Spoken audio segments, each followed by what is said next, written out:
Hi guys, আমি মৌ। দিনটা ছিল 15ই ডিসেম্বর। আজ আমরা বান্ধবীরা মিলে সবাই চলে যাচ্ছিলাম দক্ষিণেশ্বর মন্দিরে।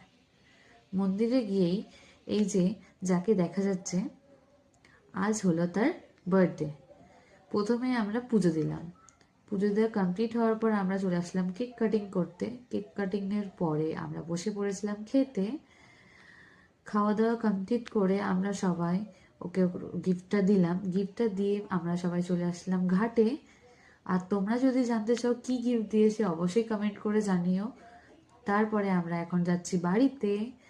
আর তোমাদের ভিডিওটা কেমন লাগলো অবশ্যই কমেন্ট করে জানিও। যদি ভিডিওটা ভালো লাগে, লাইক, ফলো অ্যান্ড সাবস্ক্রাইব করে দিও। সবাই ভালো থেকো, সুস্থ থেকো, টাটা।